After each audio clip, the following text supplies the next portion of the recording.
महाराज जी, आपके चरणों में कोटि कोटि प्रणाम। महाराज जी, कर्म बड़ा या धर्म, दोनों के बीच द्वंद्व को कैसे सुलझाएं? आप समझ ही नहीं पा रहे। धर्म से ही कर्म जो किया जाता है वही कर्म है, नहीं तो कुकर्म है। जो धर्म रहित किया जाता है उसे कुकर्म कहते, उसे कर्म थोड़ी कहते। कुकर्म कुकर्म। जो धर्म युक्त कर्म किया जाता है उसे धर्म युक्त कर्म को कर्म कहते, शुभ कर्म में आएगा। और जो धर्म से रहित कर्म है वो तो कुकर्म है। तो आप क्या समझते हैं कि कर्म बड़ा कि धर्म बड़ा? अरे भैया, जो धर्म से युक्त कर्म है वही कर्म है, बकाया सब कुकर्म है। आप देखो, जैसे आप बात करो, जैसे देखो पत्नी है और पति है, दोनों का धर्मयुक्त संबंध है। जो पत्नी के साथ क्रिया है वो धर्मयुक्त है, इसलिए पाप नहीं है। और वही किसी और की पत्नी के साथ क्रिया हो गई, कर्म तो वही है, तो कुकर्म हो गया ना। धर्मयुक्त कर्म हुआ तो वो निष्पाप है, और वही कर्म दूसरी स्त्री के साथ हुआ तो पाप बन गया कि नहीं बन गया? कुकर्म हो गया। जो धर्मयुक्त कर्म है वही कर्म है, और सारा का सारा कुकर्म है। महाराज जी, धर्म क्या है? धर्म जो शास्त्र और संत महात्मा जिसका प्रवचन करते हैं, निर्णय करते हैं, तस्मात् शास्त्रम प्रमाणन्ते कार्याकार्यो व्यवस्थितो। क्या करना चाहिए क्या नहीं करना चाहिए इसका शास्त्र निर्णय करता है, इसका संत जन निर्णय करते हैं। सबके हृदय में परमात्मा विराजमान है। जो ही अधर्म करने चलोगे तो पहले एक झीनी सी आवाज आएगी, ए गलत करने जा रहे हो, ये पाप है। अब उसे ना सुनो तो कर डालो मनमानी, फिर वो हो जाएगा। अंदर सबको भगवान संकेत करते हैं। आप देखना, कभी गलत की जब आप कोई बात सोचोगे तो ये अंदर आ जाएगा, ये गलत है। वो जो ज्ञान दे रहा है वही परमात्मा सबके अंदर बैठा है। इसलिए सत्संग सुनना चाहिए, शास्त्र स्वाध्याय करना चाहिए, जिससे हमें पता चले कि हमारा धर्म क्या है। और साधारण बात तो सबको पता है, हमारी बहन बेटी की तरफ कोई गंदी दृष्टि से देखे तो हमको अच्छा नहीं लगेगा, तो हम किसी की बहन बेटी की तरफ गंदी दृष्टि क्यों देखें? हमारा कोई अपमान करे तो हमें अच्छा नहीं लगेगा, तो हम दूसरे का अपमान क्यों करें?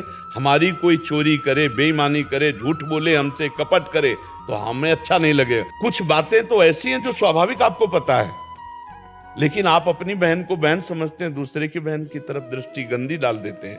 आप अपने तो ईमानदारी का व्यवहार चाहते हैं दूसरे से, लेकिन दूसरे के साथ बेईमानी करने में आप चूक नहीं करेंगे। ये जो गलतियां हैं यही कुकर्म है।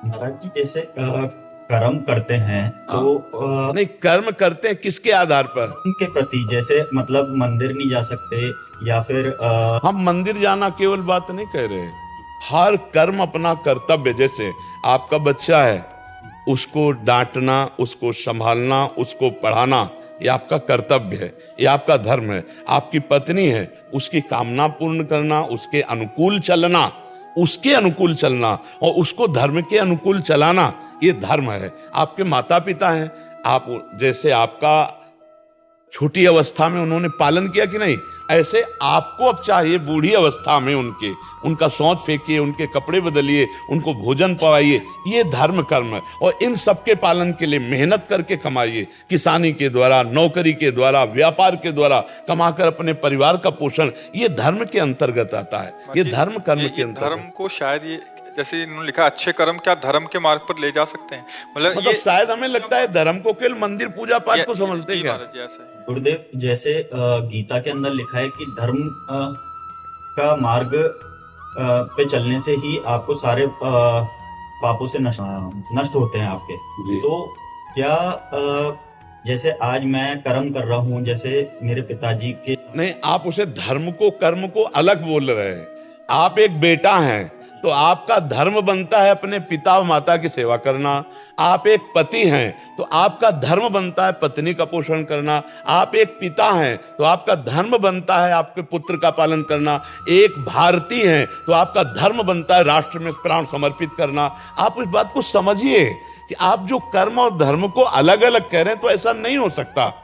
कर्म और धर्म एक ही बात है। जो धर्म युक्त है उसे कर्म कहते हैं, पहली भाषा में हम बोले थे आपको शब्द में, और जो धर्म विरुद्ध है उसे कुकर्म कहते हैं। अगर धर्म से विरुद्ध है तो आप अपने माता पिता को गाली देकर थप्पड़ मार दिया, कुकर्म हो गया नहीं हो गया? तो धर्म हमारा कहता कि हम बेटा हैं तो उन्हें भगवान की तरह माने, धर्म हमारा कहता है कि पत्नी ने पूरा जीवन समर्पित किया है तो उसकी 4 बातें सुन लें और उसकी कामना की पूर्ति करें, क्योंकि पाणी ग्रहण हमने लिया, पत्नी ने नहीं, हमारे हाथ में रखा गया है इसे।